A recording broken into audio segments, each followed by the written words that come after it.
तारम नमो सिद्धारम नमो आयरियारम नमो वज्रायारम नमो लोये सवसाहुरम। मेरे पवित्र मन में गुरुदेव आओ, मैं शास्त्र वाचन करूं प्रतिभा जगाओ। अरिहंत भाषित सभी श्रुत देवताओं, क्या बोलना अब मुझे तुम ही बताओ। क्या बोलना अब मुझे तुम ही बताओ। अनंत अनंत सिद्ध पंच परमेष्टि भगवान की, मूलायक श्री 1008 चिंतामणि पार्श्वनाथ भगवान की, शासन नायक भगवान महावीर स्वामी की, परम पूजनीय आचार्य श्री विराग सागर जी महाराज की, चर्या श्रोमणी आचार्य विशुद्ध सागर जी महाराज की, संयम प्राण प्रदाता गुरुदेव विभव सागर जी महाराज की, उत्तम सत्य धर्म की, अहिंसामयी विश्व धर्म की।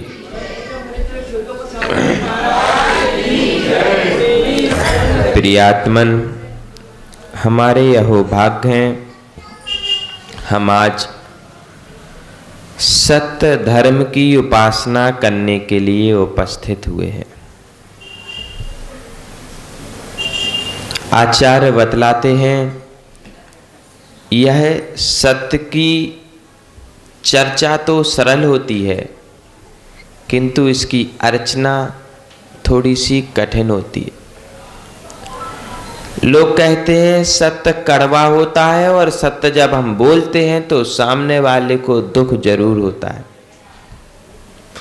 भगवान कुंद कुंद देव वासाणु वेखा में लिखते हैं कि जो व्यक्ति कड़वा बोलता है वह किन्हीं भी अंशों में सत्य नहीं कहलाता, और जो वचन दूसरे व्यक्ति को कष्टकारी हो वो कभी सत्य वचन नहीं कहला सकते हैं। इसलिए अपने मन और मस्तिष्क से इस विचार को त्याग देना कि हम जो बोलते हैं यदि सत्य बोलते हैं तो वो कड़वा होता है। यह हो सकती लौकिक गणित में, लौकिक क्षेत्र में व्याख्या की सत्य कड़वा होता है, लेकिन सत्य से पवित्र जैन शासन में सत्य ही माना है और मीठा माना है। देखो, इन वचनों में इतनी अधिक सामर्थ्य हुआ करती है कि यदि हम सोचें, किसी भी काम को करने का विचार करें और उसमें यदि अपनी काय का सहयोग लें और विचार करें कि इस महावीर भवन में एक एक व्यक्ति को पकड़ के बैठाने का प्रयास करें या खड़े करने का प्रयास करें, तो 2, 5, 10, 25 व्यक्तियों को हम अपनी शरीर के माध्यम से खड़ा और बैठा कर सकते हैं। किंतु यदि उसी बात को वचनों के द्वारा बोला जाए कि सभी लोग बैठ जाओ, सभी लोग खड़े हो जाओ, सभी लोग शांत हो जाओ, तो समूचे महावीर भवन में शांति का वातावरण छा जाया करता है। प्रियात्मन, समझना, यह सत्य धर्म से जुड़ा हुआ जो हमारा जीवन चलता है, इस जीवन का बड़ा महत्वपूर्ण योगदान हुआ करता है, और यही विपरीत अवस्था में चला जाता है जब हम असत्य के बलबूते पर खड़े हो जाते हैं, तो हमारा जीवन गर्त की ओर चला जाया करता है। हमें समझना है, प्रयास करना है कि हमारा जीवन किन अंशों में किस प्रकार से ऊर्ध्व देश की ओर प्रयाण करे। समझना, एक व्यक्ति यदि अपने मीठे वचनों के द्वारा किसी सभा को या समाज को संबोधन करता है तो उसका प्रभाव पूरी सभा और समाज पर पड़ जाता है और उसके फलस्वरूप उसकी अनुमोदना की जाती है। हम देखते हैं राजनीति के क्षेत्र में, यहाँ कोपरगांव में 2-4 मीटिंगें हो चुकी। आप लोग गए थे? क्यों? उनका वक्तव्य सुनने के लिए। यदि वक्तव्य पसंद आ गया तो व्यक्ति भी पसंद आ जाता है, और व्यक्ति पसंद आ जाता है तो फिर हम उसके लिए कुछ भी करने तैयार। फिर तो वोट बैंक कौन सी बड़ी बात है। क्यों? राजनीति कहो या धर्म नीति कहो या समाज नीति कहो या कोई भी नीति कहो, नीति शास्त्रों में आचार्यगण लिखते हैं कि वचनों में जो सामर्थ्य हुआ करती है वह सामर्थ्य अन्य किसी भी प्रकार की सामर्थ्य में नहीं हुआ करती। यह सारी विद्या राजनीतिक नेतागण पक्ष वाले समझते हैं और गांव-गांव आते हैं और भाषण देते हैं। उन भाषण के प्रभाव से उनका प्रभाव समाज के लोगों के ऊपर पड़ता है और उसकी फलश्रुति यह होती है कि वह जीत जाते हैं। हमें यह समझना है कि जैनाचार्यों ने इतने भाषणों को लिपिबद्ध किया है।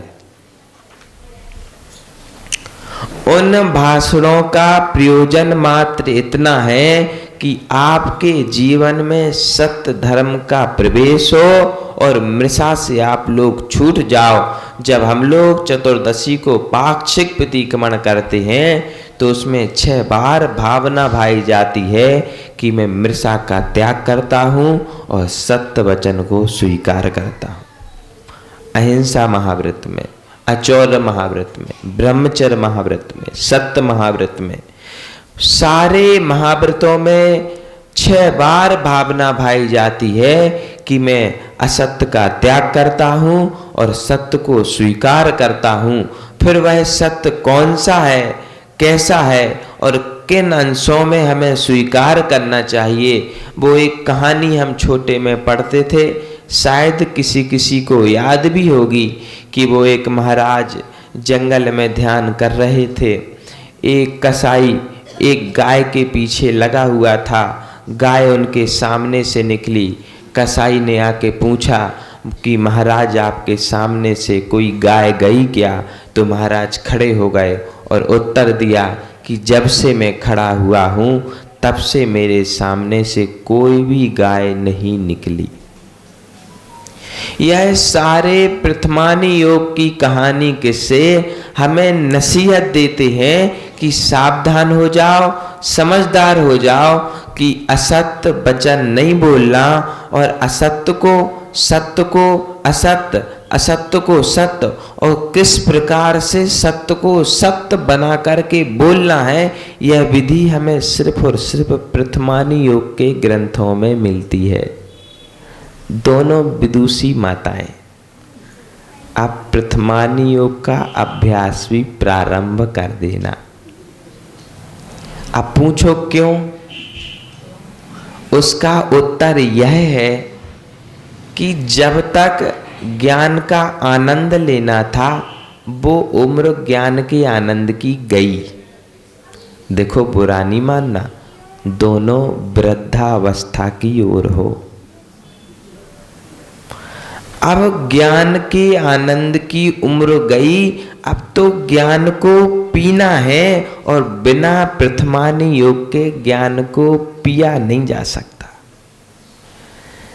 जब समाधि की तैयारी करोगे तो प्रथमानी योग के उदाहरण ही समय समय पर संभालेंगे।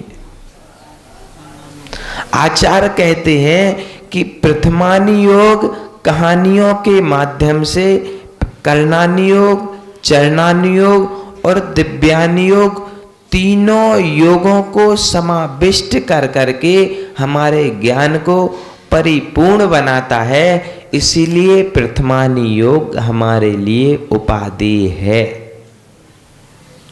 यद्यपि सभी पढ़ते भी हैं और पढ़ना भी चाहिए, किंतु विशेष रूप से बतलाते हैं। जो अभी यहाँ समसागर जी थे ना, जिन्हें कैंसर था, वो इसी कर्णानियोग आदि के अच्छे विद्वान थे। संघ सीरठ शाहपुर में विराजमान था। किन्हीं साधु ने निवेदन किया कि महाराज समय सार पढ़ा दो। तो गुरुजी समय सार की वाचना प्रारंभ करने लगे। समय सार में अध्यात्म अमृत कलश लिखे आचार्य अमृत चंद देव ने। उन्हें पढ़ो तो लगता है कि वास्तव में इनमें अमृत का प्याला है, पीते जाओ पीते जाओ पीते जाओ। उन अमृत कलशों की वाचना के बीच में वो छुल्लक महाराज हमसे बोले कि महाराज, ये अध्यात्म तो उपाधि है ही, लेकिन इसके बाद प्रथमानुयोग भी पढ़ना चाहिए। मैंने पूछा क्यों? आप तो जब से संघ में आए तब से कर्णानुयोग की सराहना करते हो, हमेशा बंद विच्छुति, कर्णानुयोग, अन किस गुण स्थान में क्या होगा, ये सारी अपने को आती नहीं, सुनी सुनी बोल देते, तो यही सब बतलाते रहते हो, इसका कारण क्या है? तो बोले कि अभी मुझे करीब 2 महीने से सिर में दर्द हो रहा है और सिर दर्द में ये सारी कर्णानुयोग की बातें हम भूल जाते हैं। याद आता है तो गज कुमार मुनि का स्मरण आता है कि देखो उनके माथे पर सिगड़ी जलती रही, लेकिन उनके क्रोध नहीं जला, उनके मान नहीं जल पाया, उनके कर्म जल गए और उन्हें निर्वाण की प्राप्ति हो गई। जब ऐसा ध्यान आता है तो सिर में शीतलता आ जाती है। मैंने कहा मात्र एक ही उदाहरण हुआ, इससे क्या होगा? तो बोले सुनो सुनो, बहुत सी बातें हैं। जब कभी उपवास आदि करते हैं और क्षुधा तृषा की वेदना होती है तो उन मुनिराजों को याद किया जाता है जिन मुनिराजों को दंडक राजा ने घानी में पेल दिया था। उन मुनिराजों को पता था एक साथ 500 मुनियों को कोई घानी में नहीं पेल सकता था। इतनी बड़ी घानी इस समय नहीं है, वैज्ञानिक युग में तो उस समय तो नहीं होगी, एक एक करके ही पेला होगा।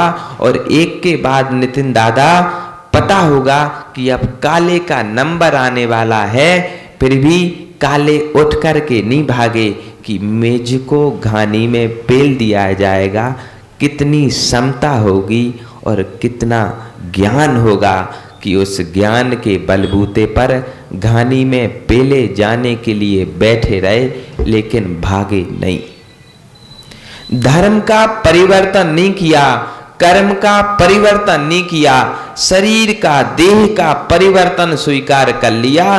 बोले यदि इस अनुभव के आधार पर धर्म को धारण करना है तो उसमें सिर्फ प्रथमानुयोग ही उपादेय रहता है। 5वें गुण स्थान में 4थे गुण स्थान में नरकायु की विच्छुति हो जाती, त्रियंचायु की विच्छुति हो जाती।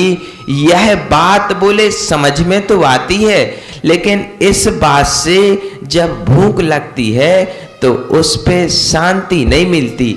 जब पेट में सामग्री होती है तब बड़ा अच्छा मन लगता है कि पहले गुण स्थान में मिथ्यात्व की विच्छुति होती है और मेरा 4था गुण स्थान है। जब तक पेट में सामान होता है तब तक ये चर्चाएं अच्छी लगती हैं। जब पेट खाली होने लगता है तो वो अभिनंदन आदि 500 मुनिराज मुझे याद आते हैं, चाणक्य मुनिराज मुझे याद आते हैं, सुकौशल और सुकमाल मुझे याद आते हैं। ऐसी ही अवस्था हमारी भी अंतिम अवस्था तक पड़ेगी। उस दिन जिस दिन उनकी सल्लेखना होनी थी, उस दिन मैंने संबोधन में कहा, महाराज प्रथमानुयोग के संस्मरणों को याद रखना, मैं आपको नमस्कार करता हूँ। उस मरणासन्न व्यक्ति ने प्रति नमोस्तु और नमोस्तु करने के लिए मरण अवस्था के सन्मुख भी दोनों हाथों को जोड़ लिया। यह है प्रथमानी योग का करिश्मा। समझना, यदि ये सारी सत्य धर्म की भूमिका है, यदि सत्य धर्म को धारण करना है, तो वो सत्य धर्म के प्रथमानी योग के उदाहरणों को हमें ग्रहण करना पड़ेगा कि राजा के ऊपर कितने कष्ट हुए। भूल तो नहीं गए? क्या नाम था? हरिश्चंद्र। अरे सब भूल जाते तुम लोग। क्या नाम था? बलि, नमुची, बृहस्पति। सारे उदाहरण देख लेना, मात्र एक उदाहरण नहीं देखना। राजा हरिश्चंद्र ने सत्य धर्म का पालन किया तो कहां से कहां पहुंच गए, और चारों मंत्रियों ने असत्य का पालन किया तो कहां से कहां पहुंच गए।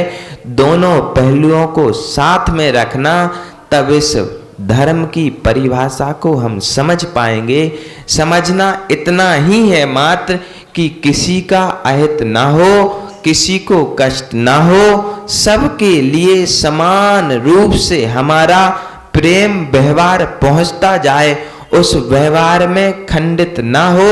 उस विधि है सत्य धर्म, ना कि यूं कि हमने अपना स्वार्थ पूरा कर लिया, पड़ोसी का जो होना हो सो हो। वह सत्य धर्म से बहुत दूर खड़ा है। प्रियात्मन, कहना बहुत सरल हुआ करता है कि सत्य ही बोलना चाहिए, सत्य ही करना चाहिए। वो गांधी जी ने तो 3 बंदरों की स्थापना भी कर दी। बोले बुरा मत देखो, असत्य मत देखो, असत्य मत सुनो, असत्य मत कहो।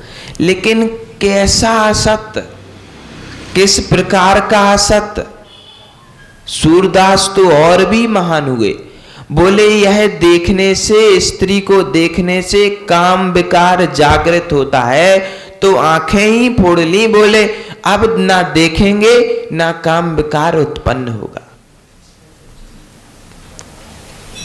तो जैनाचार्य कहते हैं कि ना आंखें फोड़ने की जरूरत है, ना कान बंद करने की जरूरत है, ना मुख बंद करने की जरूरत है। मात्र मन के परिवर्तन की जरूरत है। यदि मन का परिवर्तन हो गया तो सत्य धर्म का प्रवेश हो जाएगा।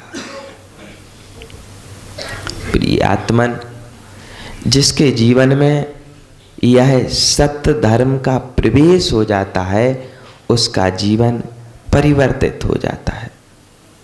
फिर उसके जीवन को परिवर्तन करने के लिए किसी की आवश्यकता नहीं होती, किसी उपयोग की, किसी वस्तु की, किसी मनुष्य की आवश्यकता नहीं होती। हम सोचते हैं अमुक व्यक्ति हमारे जीवन में आ गया तो हमारे जीवन का परिवर्तन हो गया, अमुक व्यक्ति ने सहयोग किया तो आज हम सुखी हैं।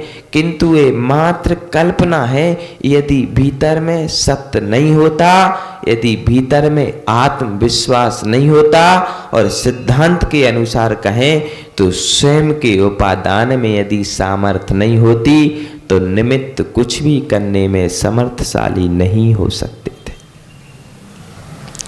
युधिष्ठिर के सामने प्रश्न आया, महाभारत का भीषण नरसंहार, अपने परिवार के प्रति विद्रोह का युद्ध चल रहा था।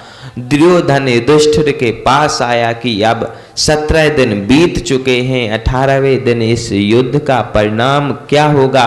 तो युधिष्ठिर बोलते हैं कि दुर्योधन तुम हार जाओगे, युद्ध का परिणाम यह होगा। युधिष्ठिर से पूछा दुर्योधन ने कि इसका कोई पर्याय नहीं है, मैं बच नहीं सकता हूं। तो बोले जाओ अपनी माँ के पास जाओ, उसने जीवन भर पतिव्रता धर्म का पालन किया है, किसी को देखा नहीं है। यदि आज वह तुम्हें देखेगी तो तुम्हारा शरीर वज्र का हो जाएगा। लेकिन ध्यान रखना, नग्न होकर के जाना, जैसे तुम बाल्य अवस्था में माँ के पास नग्न रहते थे, उसी प्रकार आज भी जाना दुर्योधन निकल गया मां के पास, किंतु बीच में श्री कृष्ण मिल गए। समझना, तुमने एक व्यक्ति के हित के लिए दूसरे व्यक्ति का अहित कर दिया। ये जैन शासन इस मार्ग को सत्य नहीं मानता, इस मार्ग को समीचीन नहीं मानता, इसीलिए आपकी गति बिगड़ गई। समझना, हम किसी के राग में किसी का अहित ना कर दें, ये सबसे बड़ी विशेषता है। अपने बेटे के प्रेम में पड़ोसी के बेटे के लिए असमीचीन शिक्षा नहीं दे देना। हमारे स्वामी जी का भला हो जाए और सामने वाले का जो होना हो सो हो, यदि ऐसे भाव मन में आकर के सत्य वचन बोलोगे तो वो सत्य नहीं कहलाएंगे, असत्य ही कहलाएंगे। कृष्ण ने दुर्योधन को समझाया कि देखो, माँ के सामने इतनी बड़ी उम्र में नग्न जाना अच्छा नहीं लगता, कम से कम गुप्तांगों पर तो आवरण कर लेना चाहिए। और वह बेचारा भोला व्यक्ति उनकी बात मान करके चला गया। परिणाम यह हुआ कि अंतोगत्वा उसकी मृत्यु होनी थी। युधिष्ठिर को चाहिए था कि वह अपनी हार का राज ना बताए। क्या युधिष्ठिर को चाहिए था कि वह उपाय ना बताए, किंतु उसकी धर्म प्रिया तो देखो, उसका धर्म निष्ठपना तो देखो कि उसने असत्य नहीं बोला। युधिष्ठिर का एक और उदाहरण आता है, जब गुरु द्रोणाचार्य का वध करना था तो द्रोणाचार्य पूरे कौरव और पांडवों को गुरु थे, और गुरु को हराना सरल नहीं होता, गुरु पर विजय प्राप्त करनी सरल नहीं होती, गुरु को झुकाना सरल नहीं होता। अब वो तो गुरु को मानने का प्रयास कर रहे थे, क्योंकि जब तक द्रोणाचार्य युद्ध स्थल से नहीं जाएंगे तब तक यह युद्ध जीता नहीं जा सकता था। ऐसे योद्धा थे द्रोणाचार्य। क्या उपाय किया जाए, किस प्रकार से इनका मनोबल तोड़ा जाए? देखो, शारीरिक बल तो इतना था कि पांचों पांडव, क्या स्वयं कृष्ण और स्वयं नारायण भी उनको हरा नहीं सकते थे। इसलिए पर्याय सोची कि इसकी पर्याय क्या है, इसको हराने का उपाय क्या है। तो बोले, इसका पहले मनोबल तोड़ दो। यदि मन से कोई व्यक्ति हार गया तो वो हार ही जाएगा, फिर वो जीत नहीं सकता। इसीलिए ध्यान रखना, हम अपनी समाज के किसी भी व्यक्ति का किसी भी प्रकार से मनोबल ना तोड़ें। यदि आपने एक व्यक्ति का मनोबल तोड़ा तो आपने एक परिवार को नष्ट और भ्रष्ट कर दिया। उस एक परिवार के मरण का पाप आपके माथे पर लगेगा। देखो, सुनने में बड़े ही बुरा लग जाए, समाज के जो मुख्य ठेकेदार लोग हैं उन लोगों को यह विचार करना चाहिए कि मैंने, यदि मेरे कारण किसी परिवार का कोई संबंध टूटा, यदि मेरे कारण किसी परिवार का कोई अहित हुआ, मैंने अपने स्वार्थ में किसी की सत्य बात को भी बतला दिया और सत्य बात को सुनकर के यदि उसके परिणामों को ठेस पहुंची, तो मैंने उसके प्राणों को हरण का पाप किया है। आटे के मुर्गे की कहानी सुनी? बोलो तो। उसने जीते जागते आटे के मुर्गे की बलि नहीं दी थी, उसने मात्र एक मृत, जिसमें कभी प्राण थे ही नहीं। थे क्या आटे के मुर्गे में प्राण? कभी आटे के मुर्गे में प्राण थे ही नहीं, फिर भी उसका वध किया। तो उसकी संकल्पी हिंसा के परिणाम से, मानसिक हिंसा के परिणाम से कितने भव में भटकना पड़ा। कुतिया बना, सूकर बना, भैंसी बना, गधी बना, और इन सब पर्यायों में भी भोजन नहीं मिला और भूख प्यास के कारण मरना पड़ा। अंतो गत्वा मुर्गा मुर्गी का जोड़ा बना, वो माँ और पुत्र का बेटा का जीव माँ का और पुत्र का जीव अंत में जब मुर्गा और मुर्गी बना तो पिंजरे में रख करके किसी मुनिराज के वचनों को सुन करके सम्यक का बोध हुआ और शब्द भेड़ी बाणों के द्वारा स्वयं के नाती ने ही मार दिया। सिर्फ और सिर्फ आटे के मुर्गे की बलि के कारण। 7 भव में मारा गया, 7 भव में मारा गया। मत्स्य हुआ, अजगर हुआ, भैंसा हुआ, 3 बार बकरा हुआ। इन सारी पर्यायों में मारा किसने? स्वयं के सगे संबंधियों ने ही मारा, क्योंकि स्वयं के सगे संबंधियों का निमित्त पाकर ही उसने आटे के मुर्गे की बलि दी थी। वह तो ठीक ही था। माँ कहती भी थी कि देखो इसमें प्राण नहीं है और इसको मारने पर दोष नहीं लगेगा, किंतु पुत्र के राग में मांस की लोलुपता और बलि के राग में उस माँ ने असत्य कहा था, इसीलिए कई भाव तक स्वयं की बलि होती रही। समझना, हम हर एक प्रकार से सावधान होकर के जिए कि कहीं हम अनदेखे में, अनभिज्ञता में ऐसा पाप ना कर बैठे कि हमें भाव तक दुख भोगना पड़े।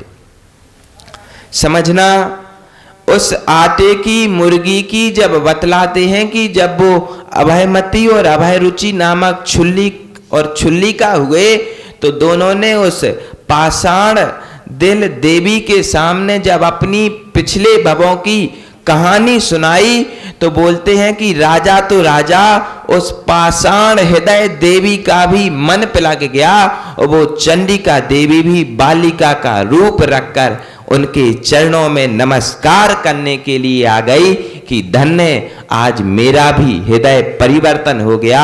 आज से मैं नियम लेती हूँ कि मैं अपने मंदिर में किसी भी प्रकार के जीव की बलि स्वीकार नहीं करूंगी। यह कोई काल्पनिक कहानी नहीं है, यथार्थ कहानी है। समझना, इन सारी बातों को बताने के पीछे उद्देश्य मात्र एक ही है कि आप लोग सावधान हो जाना। देखो, क्रोध दिखता था, हमने छोड़ दिया। मान भी समझ में आता था, हमने छोड़ दिया। माया भी समझ में आती थी, हमने छोड़ दिया। लोभ भी हमें पता चलता ही था, हमने छोड़ दिया। लेकिन सत्य और असत्य हम समझ नहीं पाते, इसीलिए इतना सूक्ष्म दृष्टि से बता रहे हैं कि सत्य को समझना। हम सोचें कि यह सत्य बात है, लेकिन उस सत्य बात से किसी सामने वाले के परिणामों को ठेस पहुंचे तो वो सत्य सत्य नहीं कहलाता, असत्य की श्रेणी में ही आता है। और ऐसे वचनों को हमें बोलना नहीं है। प्रिय आत्मन, आपने पूजा की होगी, कठिन वचन मत बोल, पर निंदारु झूठ सत। वो एक और कहानी आती, पर्वत, नारद और बोलो तो पर्वत, नारद, वसु। काहे का राजा था वसु? किसके पास गए थे निर्णय करने के लिए? क्या हुआ था? सब पता है ना, सब पता है ना।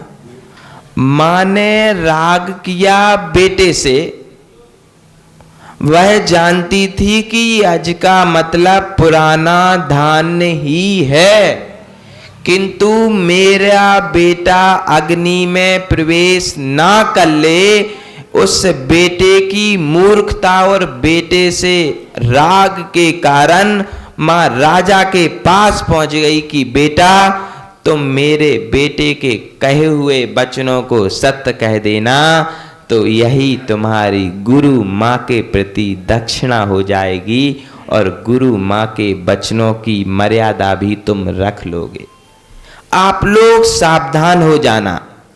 ये प्रथमानी योग के उदाहरण हमें बताते हैं कि ऐसा कोई भी काम नहीं करना। देखो, गुरु माँ हो या स्वयं गुरु हो, कोई भी हो, उनकी असत्य बात को स्वीकारा तो कहां जाना पड़ा? बोलो। अब नरक में जाने के बाद कोई भी पर्याय नहीं बचती। बचती क्या?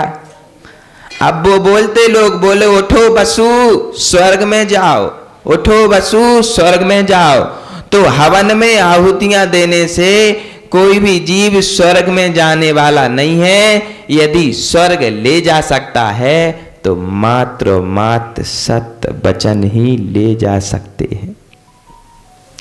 वे सत्य वचन भी प्रमाणिक हों और साधुओं के सामने कहे गए हों।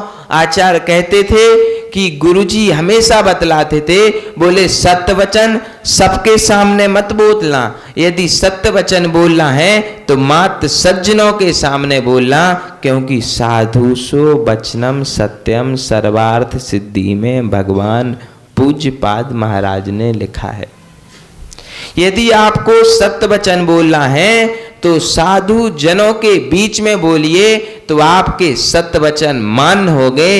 यदि मूर्खों की सभा में सत्य बोलोगे तो ना वो वचन मान्य हो गए और उल्टे आपकी ही पूजा हो जाएगी, तो लेने के देने पड़ेंगे। बहुत सावधान होकर के रहना, बहुत समझदार होकर के जीना। देखो, धर्म उत्तम सत्य का है। उपवास करने वालों ने उपवास भी धारण कर लिया, पूजन करने वालों ने पूजन भी कर ली, एकासना वाले एकासन भी कर लेंगे, माला लेने वाले माला भी ले लेंगे। लेकिन यह सब लो या ना लो, लेकिन सत्य भाषण को हृदय में धारण कर लेना। आपका समय हो गया। मात्र इतनी ही अनुनय विनय और प्रार्थना है। यह तीनों शब्द इसीलिए अनुनय विनय और प्रार्थना, इसीलिए कि आप लोगों की गति ना बिगड़े। देखो, हम कहते भी हैं, सोचते भी हैं, सुनते भी हैं, लेकिन हमारी कुछ कुछ प्रवृत्तियां ऐसी भी हैं कि हम बोलते तो नहीं हैं, लेकिन कोई यदि किसी की बुराई सुनाए ना, और बीच बीच में हाँ अरे ऐसा, जब ऐसा करते हैं तो उसको सुनाने में और उत्साह आ जाता। सत्य है ना, झूठ तो नहीं। प्रयास करना। देखो, तीनों शब्द याद रखना, अनुनय विनय और प्रार्थना, मात्र इसीलिए की गई है कि इन सब कानाफूसी बातों से बचना। क्यों, जो सामने वाला व्यक्ति बोल रहा है वह सत्यनिष्ठ है क्या? पहली बात। दूसरी बात, वह क्रोध में बोल रहा है कि मान में बोल रहा है कि माया में बोल रहा है कि लोभ में बोल रहा है, वह किस कारण से बोल रहा है, इस बात की जांच पड़ताल करना। क्रोध में बोला गया सत्य, बोलो, क्रोध में कोई गाली दे और लोभ में कोई प्रशंसा करे तो सत्य होता क्या? जब वो पिवक्कड़ पी के आता तो पत्नी से माँ भी कहता, बहन भी कहता, पत्नी भी कहता और नाना प्रकार के मधुर सुर में गालियां भी देता ना। किंतु उसकी बात सत्य मानते क्या? क्यों नहीं मानते? अरे उसका स्वयं का तो ठिकाना है नहीं। ऐसे ही समझना, जो क्रोध में वचन बोल रहा है उसके स्वयं के वचनों का तो ठिकाना है नहीं। हम क्यों किसी के असत्य भाषण को सुन के दूसरे का कचरा अपने मन में भरें? ये जो बुराई करने वाले लोग होते ना, मेरी बहू ऐसी, पड़ोसी की बहू ऐसी, मेरी सास ऐसी, और मेरे ससुर जी तो ऐसे ही छे, ये सब जो बोलने वाले होते ना, ये सब अपने मन की गंदगी, घर की गंदगी कहाँ फेंकते? घर की गंदगी कहाँ फेंकते? वो अब तो गाड़ियां आने लगी, गाड़ी में फेंकते। और सामने वाले ने अपने घर की सारी गंदगी इकट्ठी की और आपके कान के माध्यम से आपके मन में रख दिया। और कोई कूड़ा दे ऐसा हाथ पे, ले रिद्धि बेटा कूड़ा ले ले, तो लेगी क्या? और जैसे ही कोई बुराइयां सुनाता है तो कान हम ऊंचा कर लेते हैं और अपना जो काम करते हैं वो कान भी छोड़ते हैं और बीच बीच में बोलते हैं, अरे यूं ऐसा। समझना, प्रयास करना यद्यपि कठिन काम है। क्यों है? क्योंकि अभी तक के संस्कार ऐसे ही रहे। अभी तक के संस्कार यही थे कि हम अपने मुख से तो कुछ नहीं कहते, लेकिन दूसरा यदि कहता है तो सुन लेते हैं। अब प्रयास करना कि किसी के असत्य वचनों को ना सुने, यह भी हमारा सत्य धर्म है। ना बुरा बोलना, ना बुरा सुनना, ना बुरा कहना। इसको थोड़ा और समझने का प्रयास करना। जैनाचार्यों ने कहा है, सत्य वचन कहना, सत्य वचन सुनना और सत्य वचनों पर ही चलना। बोलो या न बोलो इसकी जरूरत नहीं है। बोलो तो भी ठीक, ना बोलो तो भी ठीक। ये देखो उपवास वाले, जिस दिन उपवास करते उस दिन मौन रहते, उनका उपवास पकड़ा जाता कि नहीं? बोलो तो। कहाँ गई तुम्हारी वो बड़ी मम्मी? वो उपवास के दिन बोलती नहीं है, तो उपवास पकड़ा जाता क्या? अरे बोलो तो। हमारे हिसाब से तो नहीं पकड़ा जाना चाहिए। क्यों पकड़ते? क्यों? मौन के दिन जब बोलना नहीं तो उपवास कैसे पकड़ा जाएगा? बोलो ना। मौन के साथ साथ उपवास पकड़ा जाता है, तो मौन के साथ साथ सत्य धर्म भी पकड़ा जा सकता है। जहां असत्य बोलने की स्थिति दिखे वहां मौन हो जाना, बस हमारा काम सिद्ध। कुछ भी नहीं कहना, ना हूं ना हां, बस मौन। कोई व्यक्ति हमारे पास आ जाते और ऐसे औघड़ शब्द पूछते, ऐसे अवघड़ प्रश्न पूछते। वो पूछते, महाराज ऐसा करना चाहिए कि नहीं, आप बताओ, आप बताओ। तो हम धीरे से बोल सकते, वो अरे मौन है आपका। 3 बार नमोस्तु बोलता, नमोस्तु महाराज, नमोस्तु महाराज, नमोस्तु महाराज, और चला जाता। यदि उससे बात करने लगे तो एक तो समय बर्बाद, दूसरा कुछ सुनेगा और कुछ बाहर कहेगा तो हमारी बेइज्जती। और यदि कुछ का कुछ और उस मूर्ख ने समझ लिया तो धर्म का नाश कर देगा। इसलिए जब ऐसे परम विद्वान लोग आते हैं तो उनके सामने हम तो मौन रह जाते, तो हमारे धर्म का पालन। अब आप लोग महाविद्वान तो नहीं हो, लेकिन विद्वान जरूर हो, और विद्वान होने के कारण आपको भी चाहिए कि कहीं ऐसी स्थिति बने तो वहाँ मौन धारण कर लेना। आपके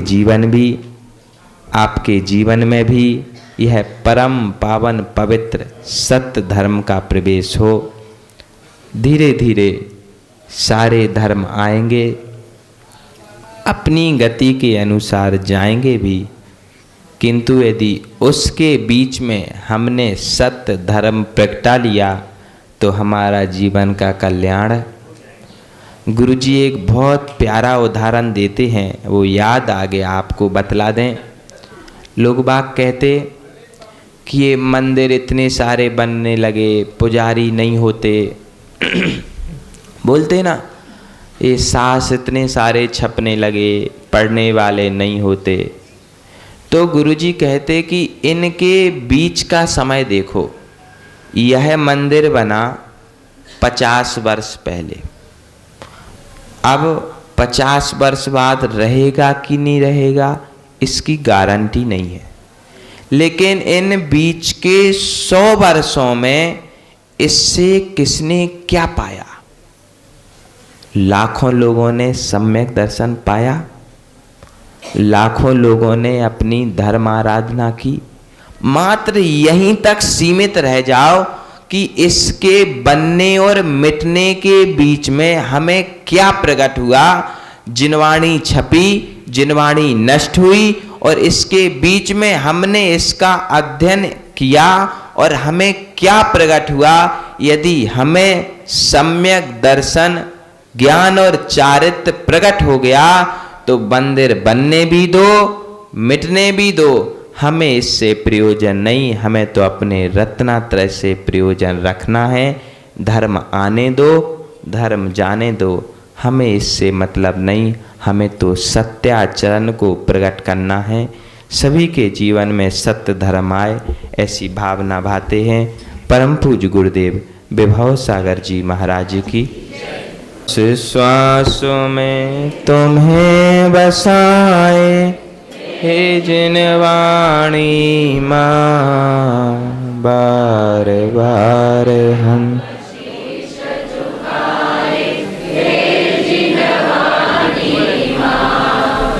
धर्म सभा में आने वाले समूह शरण जाते, धर्म देश न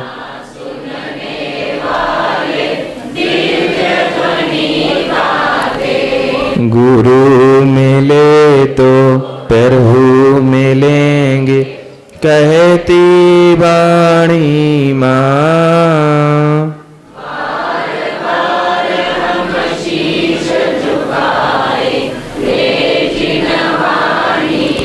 पहला फल अज्ञान नाश हो, दूजा ज्ञान मिले, तीजा है गुण श्रेणी निर्जरा, हरु सम्मान मिले। अंतिम फल निर्वाण हमें, जय निर्वाणी माँ। बार बार हम शीश झुकाएं, बोधि समाधि परिणाम शुद्धि, स्वात्मोपलब्धि शिव सौख्य सिद्धि, चिंतामणि चिंतित वस्तु दाने, तम वंदमान स्ममास्तु देवी।